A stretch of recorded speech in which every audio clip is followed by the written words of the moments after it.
بسم اللہ الرحمن الرحیم۔ بچوں، آج ہم نے اپنی نصاب کی کتاب میں دی ہوئی 12 منتخب احادیث کا ترجمہ پڑھنا ہے، کیونکہ ہمارے نئے نصاب کے مطابق 12 کی 12 حدیثوں کا ترجمہ امتحان میں پوچھا جا سکتا ہے۔ تو سب سے پہلی حدیث جو آپ کی کتاب میں منتخب حدیثوں میں سے ہے وہ ہے نبی اکرم صلی اللہ علیہ وسلم نے فرمایا، انما الاعمال بالنیات انما لکل امرئ ما نوی۔ جب ہم پرچے میں اس حدیث کا ترجمہ لکھیں گے تو اس کا طریقہ ہے، اوپر آپ لکھیں گے جواب سوال نمبر 3، دوسری لائن میں لکھیں گے حدیث کا ترجمہ، اور تیسری لائن میں اس حدیث کا عنوان ہے نیت اور اعمال۔ چوتھی لائن میں آپ نے لکھنا ہے رسول اللہ صلی اللہ علیہ وسلم نے فرمایا۔ اور یہ بات مشکل نہیں ہے، اسے ڈرنے کی ضرورت نہیں ہے۔ آپ حدیث کے عربی الفاظ اپنے کوسچن پیپر سے نقل کر سکتے ہیں، اور اگر آپ اس پر زبر زیر نہ بھی ڈالیں تو بھی کوئی گناہ کی بات نہیں ہے۔ حدیث کا ترجمہ ہے انما الاعمال بالنیات۔ انما کا معنی ہوتا ہے بے شک، یہی بات سچی ہے، یہی بات پکی ہے۔ الاعمال عمل کی جمع ہے، کام کو کہتے ہیں۔ بے کا معنی ہوتا ہے ساتھ، اور نیت کی جمع نیات ہے۔ تو رسول اللہ صلی اللہ علیہ وسلم نے فرمایا ہے کہ انما الاعمال بالنیات، انسان کے تمام اعمال، جو کام بھی انسان کرتا ہے، اس کا دار و مدار اس کی نیت پر ہے۔ آگے فرمایا وانما، اور یہ بات بھی پکی ہے، بے شک یہ بات، لکل ہر ایک، امرئن شخص، ما نوا جو اس نے نیت کی، لے کا معنی کے لیے، وانما لکل امرئ ما نوا، اور بے شک ہر شخص کے لیے وہی اجر ہوگا، وہی ثواب ہوگا، وہی نتیجہ ہوگا جس کی اس نے نیت کی ہوگی۔ تو ہم اس کا بامحاورہ ترجمہ کریں گے، بے شک اعمال کا دار و مدار نیتوں پر ہے، اور بے شک انسان وہی کچھ پاتا ہے جس کی اس نے نیت کی ہوگی۔ اس کو سمجھنے کے لیے بڑی آسان سی مثال ہے۔ نماز جو ہم سب پر عاقل بالغ مسلمان مرد ہونے کے اعتبار سے 5 وقت فرض ہے، ایک مسلمان اللہ کی رضا کے لیے نماز کو اپنا فرض سمجھتے ہوئے اللہ کی بارگاہ میں حاضر ہو کر نماز ادا کرتا ہے، اور ایک شخص وہی نماز دکھلاوے کے لیے، ریاکاری کے لیے، نمائش کے لیے یا کسی اور غرض کے لیے کرتا ہے، تو نماز اس کی نہیں ہوتی۔ نماز اسی کی ہے جس نے نماز کو اللہ کی عبادت سمجھ کر اور اپنا فرض سمجھ کر ادا کیا۔ یہ ہے نیت پر اعمال کا دار و مدار۔ دوسری حدیث میں نبی اکرم صلی اللہ علیہ وسلم نے فرمایا، اس حدیث کا عنوان ہے معلم اخلاق۔ آپ اسی پہلی حدیث کی طرح لکھیں گے جواب سوال نمبر 3، نیچے حدیث کا ترجمہ، پھر عنوان ہے معلم اخلاق، اور چوتھی لائن میں آپ لکھیں گے رسول اللہ صلی اللہ علیہ وسلم نے فرمایا۔ آپ کے ارشاد کے الفاظ ہیں انما بعثت لاتمم حسن الاخلاق۔ انما کا معنی بے شک، بعثت مجھے مبعوث کیا گیا۔ بعثت کا معنی ہوتا ہے پیغمبر بنا کر بھیجا گیا، مجھے مبعوث کیا گیا، لے اس لیے، اتمم تاکہ میں پورا کروں، تمام کروں، مکمل کروں، حسن الاخلاق اچھا اخلاق۔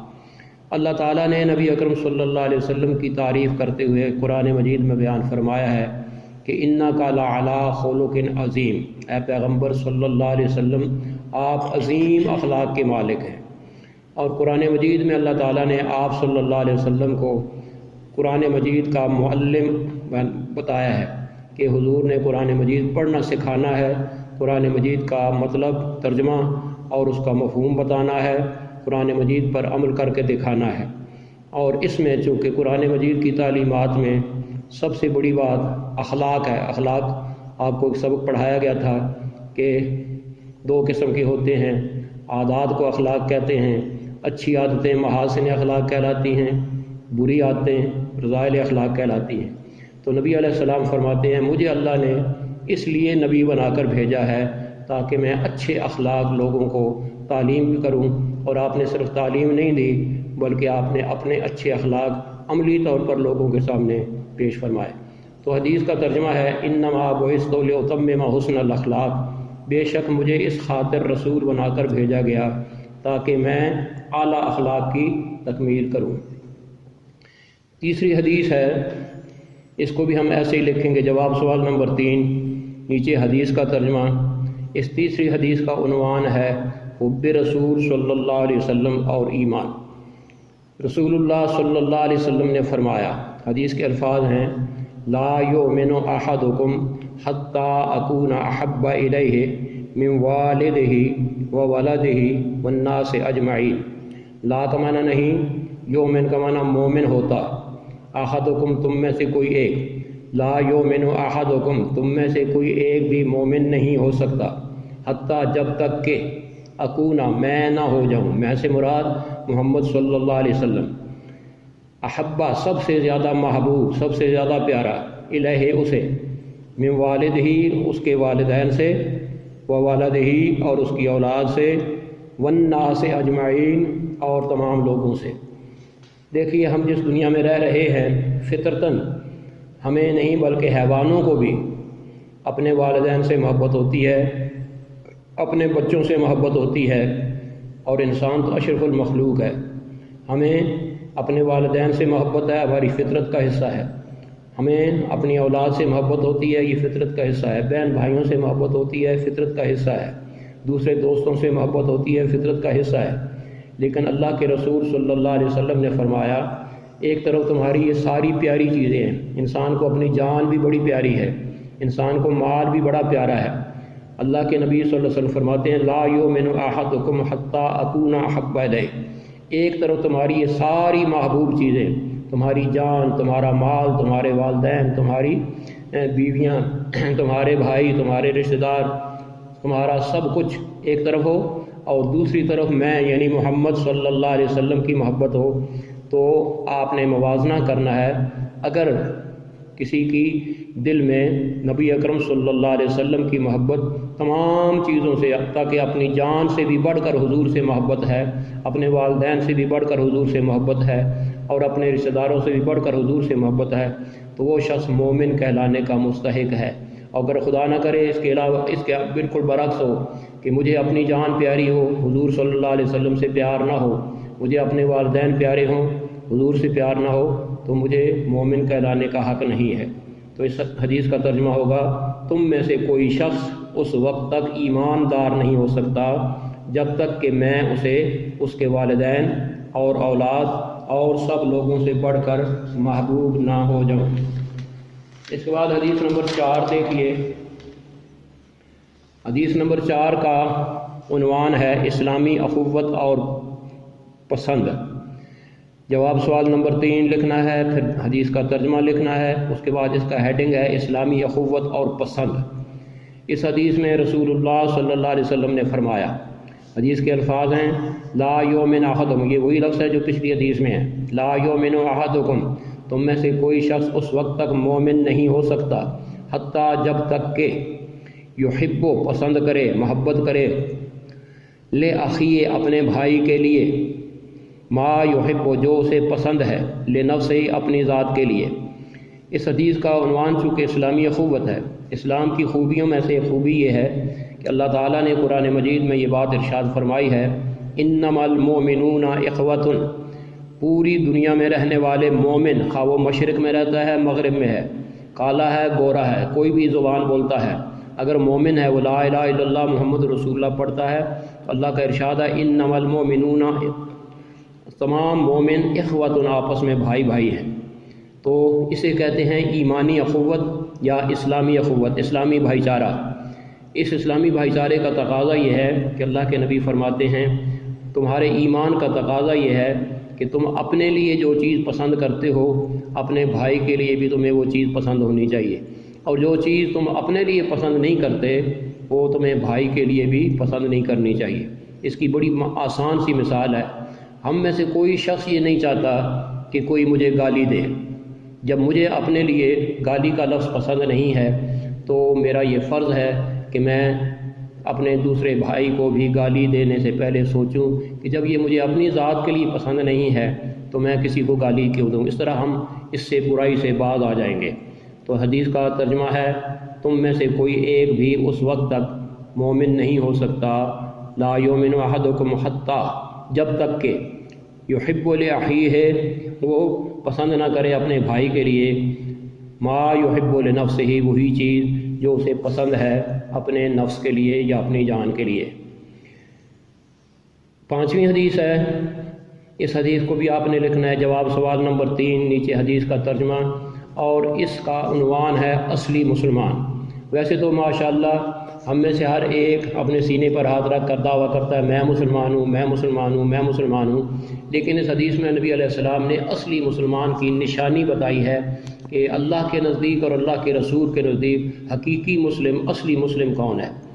رسول اللہ صلی اللہ علیہ وسلم نے فرمایا المسلم من سلم المسلمون من لسانہ و یدہ، المسلم مسلمان، مان کا معنی جو کوئی، سالمہ کا لفظی معنی ہے محفوظ رکھے، سلامت رہنے دے، المسلمون مسلم کی جمع ہے تمام مسلمانوں کو، المسلم من سلم المسلمون، مسلمان وہ ہے جو محفوظ رکھے دوسرے مسلمانوں کو، من لسانہ ہی اپنی زبان سے، و یدہ ہی اور اپنے دونوں ہاتھوں سے۔ اللہ تعالیٰ نے ہمیں زبان بھی دی ہے، یہ بڑی نعمت ہے، ہاتھ دیے ہیں، یہ بھی بڑی نعمت ہیں، لیکن یہ دونوں ایسے عضو ہیں کہ ان سے ہم کسی کو فائدہ بھی پہنچا سکتے ہیں، نقصان بھی پہنچا سکتے ہیں۔ تو اللہ کے نبی صلی اللہ علیہ وسلم نے فرمایا یہ زبان سے کسی کو نقصان پہنچانا اور ہاتھ سے کسی کو نقصان پہنچانا یہ مسلمان کو زیب نہیں دیتا۔ مسلمان کو چاہیے کہ وہ اپنے دوسرے مسلمان بھائیوں کو اپنی زبان سے تکلیف نہ دے۔ ہم ظاہر ہے دوسرے کو گالی دیں گے، اس کا برا نام بلائیں گے، تو یہ زبان سے ہم نے اس کو تکلیف پہنچائی ہے۔ ہاتھ سے کسی کو ماریں گے، کسی کی چوری کریں گے، ڈاکہ ڈالیں گے، ہاتھ کا غلط استعمال کریں گے، اسے نقصان پہنچے گا۔ تو اللہ کے نبی نے فرمایا تمہاری زبان اور تمہارے ہاتھ سے کسی دوسرے مسلمان کو تکلیف نہ پہنچے تو تم مومن اور مسلم کہلانے کے مستحق ہو۔ حدیث کا سادہ ترجمہ یہ ہے المسلم من سلم المسلمون، اصلی مسلمان وہ ہے جس کی زبان اور ہاتھ کے شر سے محفوظ رہیں دوسرے مسلمان۔ اصلی مسلمان وہ ہے جس کی زبان اور ہاتھ کے شر سے دوسرے مسلمان محفوظ رہیں۔ 6ٹھی حدیث ہے، اس کا عنوان ہے رحمت الہی کا مستحق۔ ویسے تو اللہ تعالیٰ کی صفت ہے الرحمن ہے، الرحیم ہے، رحم کرنے والا ہے، لیکن اللہ تعالیٰ نے ہر کسی کو رحمت کا مستحق نہیں ٹھہرایا۔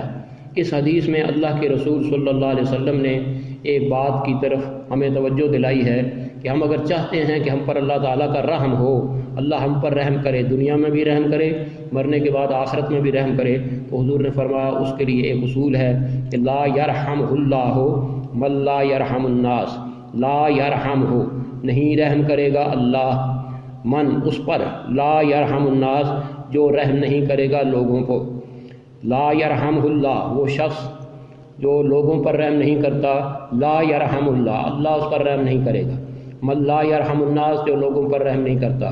ایک دوسری حدیث میں نبی علیہ السلام نے فرمایا ارحم بن فی الارض، جو کچھ بھی زمین میں اللہ کی مخلوق ہے اس کے ساتھ تمہیں رحمت کا معاملہ کرنا چاہیے۔ 7ویں حدیث، اس کا عنوان ہے حرمت مسلم۔ حرمت کا معنی ہوتا ہے قابل تعظیم، قابل تکریم، وہ چیز جس کا ہمیں احترام کرنا ہے، جس طرح ہم مسجد کا احترام کرتے ہیں، قرآن مجید کا احترام کرتے ہیں، بیت اللہ کا احترام کرتے ہیں، اسی طرح اس حدیث میں اللہ کے نبی صلی اللہ علیہ وسلم نے فرمایا ایک مسلمان بھی قابل احترام ہے۔ حدیث کے الفاظ دیکھیں، رسول اللہ صلی اللہ علیہ وسلم نے فرمایا کل المسلم علی المسلم حرام، ہر مسلمان کے لیے دوسرے مسلمان کی ہر چیز حرام ہے۔ کل کا معنی ہر چیز، ہر شے، سب کچھ۔ کل المسلم علی المسلم حرام، ہر مسلمان کا دوسرے مسلمان کا سب کچھ حرام ہے۔ دمہ اس کا خون، و مالہ اور اس کا مال، و عرضہ اور اس کی عزت و آبرو۔ دمہ سے مراد ظاہر دم کا لفظی معنی خون ہے، لیکن دمہ سے مراد اس کا قتل کرنا، یعنی کسی مسلمان کے لیے کسی دوسرے مسلمان کا قتل کرنا حرام ہے، جائز نہیں ہے۔ و مالہ کسی مسلمان کے لیے دوسرے مسلمان کا مال چھین لینا یا چوری کرنا یا کسی غلط دور پیش سے اس کا مال ہضم کرنا یہ حرام ہے، جائز نہیں ہے۔ عرضہ، ہر مسلمان کی ذات کی عزت ہوتی ہے، پھر ہماری عزت کے رشتے ہیں ماں، بہن، بیٹی، اور بیوی، یہ چاروں رشتے ہر مسلمان کے لیے عزت اور احترام کا رشتہ ہے۔ تو ہر مسلمان کے لیے ضروری ہے کہ وہ دوسرے مسلمان بھائی کی عزت کا، آبرو کا خیال رکھے اور اس کی طرف آنکھ اٹھا کر بھی نہ دیکھے۔ حدیث کا ترجمہ سن لیجئے، ہر مسلمان کا سب کچھ دوسرے مسلمان پر حرام ہے، اس کا خون، اس کا مال اور اس کی عزت و آبرو۔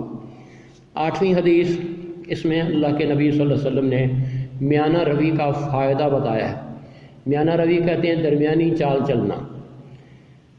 رسول اللہ صلی اللہ علیہ وسلم کا ارشاد ہے، ما عال من اقتصد، لفظی معنی ہے ما کا معنی نہیں، اعلیٰ کا معنی تنگ دست ہوگا، محتاج ہوگا، وہ شخص محتاج نہیں ہوگا۔ من جس کسی نے اقتصد درمیانی چال اختیار کی، اور درمیانی چال اختیار کرنے کے دو پہلو ہیں۔ ایک تو یہ ہے کہ ہم زمین پر جب چلتے ہیں، پیدل چلتے ہیں، سائیکل پر چلتے ہیں، موٹر سائیکل پر یا کار پر، کسی بھی سواری پر ہوں، اس میں ہمیں چاہیے کہ ہم درمیانی چال چلیں، یعنی زیادہ سپیڈ، زیادہ تیز رفتاری یہ ہمیشہ حوادث کا باعث بنتی ہے۔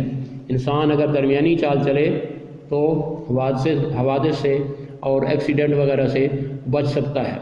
دوسری چیز ہے خرچ کرنا۔ آپ کی جیب میں پیسے ہیں، آپ کے والدین سے وہ آپ کو جیب خرچ دے کر بھیجتے ہیں، تو وہ آپ کو خرچ کرنے کا حق حاصل ہے، لیکن اس خرچ کرنے میں بھی اگر آپ نے میانہ روی اختیار کی، ضرورت کے مطابق خرچ کیا، تو وہ کچھ پیسے آپ کے پاس محفوظ رہ جائیں گے، بچ جائیں گے۔ لیکن خدا نخواستہ صبح گھر سے چل کر آتے ہی آپ نے کالج میں، کینٹین میں سارا کچھ خرچ کر دیا اور واپسی پر آپ کی جیب خالی ہو گئی، تو آپ محتاج ہو جائیں گے۔ آپ کی خدا نخواستہ موٹر سائیکل پنچر ہو گئی، آپ نے اس کو پنچر لگوانا ہے، تو آپ کے پاس پیسے نہیں ہوں گے، کسی کا محتاج ہونا پڑے گا، کسی سے مانگنے پڑے گا۔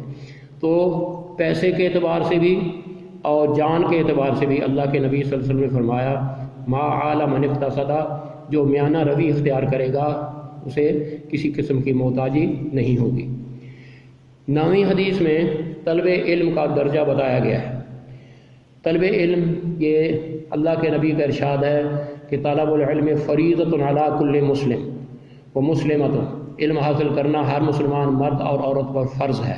جب اللہ کے نبی نے علم حاصل کرنا فرض قرار دیا تو اس علم سے مراد وہ علم ہے جس میں ہمیں قرآن مجید کا علم حاصل ہو، نبی اکرم صلی اللہ علیہ وسلم کی حدیث کا علم حاصل ہو، اپنے دین کی تعلیم کا علم حاصل ہو، حرام حلال کا پتہ چلے، جائز ناجائز کا پتہ چلے۔ یہ علم دین ہے۔ اس علم کے بارے میں اللہ کے نبی صلی اللہ علیہ وسلم نے فرمایا کہ من سلک طریقا یطلب فیہ علما، یہ جو ہم آپ کو پڑھانا سکھاتے ہیں اور آپ جو علم حاصل کر رہے ہیں دیگر مضامین کا، یہ بھی علم ہے، لیکن اصل علم جو ہے وہ دین کا علم ہے۔ اللہ کے نبی فرماتے ہیں من سالک، جو کوئی چلا، سلک کا مطلب ہوتا ہے راستہ چلنا، قدم اٹھانا، سالک کہتے ہیں چلنے والے کو، اور سلوک کہتے ہیں راستے کو۔ من سالک طریقاً، طریق پگڈنڈی، راستہ، پکی سڑک۔ من سالک طریقاً، جو کوئی چلا کسی راستے پر، یطلب فیہ علما، اس غرض سے کہ وہ قدم اٹھا رہا ہے، اس غرض سے چل رہا ہے کہ وہ جا کر علم حاصل کرے گا، خواہ وہ جا کر مسجد میں علم حاصل کرے، مدرسے میں حاصل کرے، اسکول میں حاصل کرے یا کالج یونیورسٹی میں حاصل کرے۔ من سلک طریقا یطلب فیہ علما، جو شخص علم کے حصول کے لیے کسی راستے پر چلا، اپنے گھر سے باہر نکل، گلی سے نکلتا ہوا سڑک پر آیا اور چلتے چلتے اپنے علم حاصل کرنے کی جگہ پہنچا، تو اللہ کے نبی فرماتے ہیں سالک اللہ بہ، بظاہر تو وہ زمین پر چل رہا ہوتا ہے، لیکن سالک اللہ بہ، اللہ تعالیٰ اسے چلا دیتا ہے طریقاً، اس راستے پر کہ من طرق الجنہ، جو جنت میں جانے والا راستہ ہے۔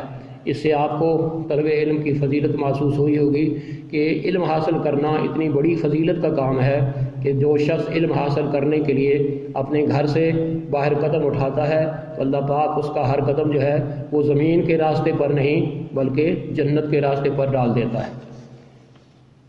10ویں حدیث، اس حدیث میں نبی علیہ الصلوۃ والسلام نے، جیسا کہ میں نے ابھی آپ کو قرآن کی آیت کا حوالہ دیا ہے، اللہ نے فرمایا ہے کہ انما المؤمنون اخوہ، ساری دنیا کے مومن آپس میں بھائی بھائی ہیں۔ تو اس حدیث میں حضور نے اسی بات کو اپنے الفاظ میں ارشاد فرمایا ہے۔ رسول اللہ صلی اللہ علیہ وسلم کا ارشاد ہے، اس حدیث کا عنوان ہوگا جسد ملت اسلام۔ جسد کہتے ہیں جسم کو، ملت اسلام ایک جسم ہے، اور ہم سارے دنیا کے مسلمان پاکستان میں رہنے والے ہوں یا دوسرے ممالک میں، اس جسم کا عضو ہیں۔ جس طرح ہمارا جسم ہوتا ہے نا، سر بھی عضو ہے، پاؤں بھی عضو ہیں، بازو بھی عضو ہیں، اسی طرح ملت اسلام ایک جسم کا نام ہے، اور ہم میں سے ہر مسلمان اس ملت کا ایک حصہ ہے، ایک عضو ہے۔ رسول اللہ صلی اللہ علیہ وسلم فرماتے ہیں المومن اخو المومن، ہر مومن دوسرے مسلمان مومن کا بھائی ہے۔ وہی بات جو قرآن نے بیان فرمائی ہے نا، انما المومنون اخوہ، المومن اخو المومن، ہر مومن بھائی ہے دوسرے مومن کا۔ اور حضور نے مثال سمجھائی کل جسد الواحد، جیسے کہ ایک جسم ہوتا ہے، کل جسد الواحد یعنی ہر مومن دوسرے مومن کا بھائی ہے، گویا کہ ایک جسم کے وہ اعضاء ہیں۔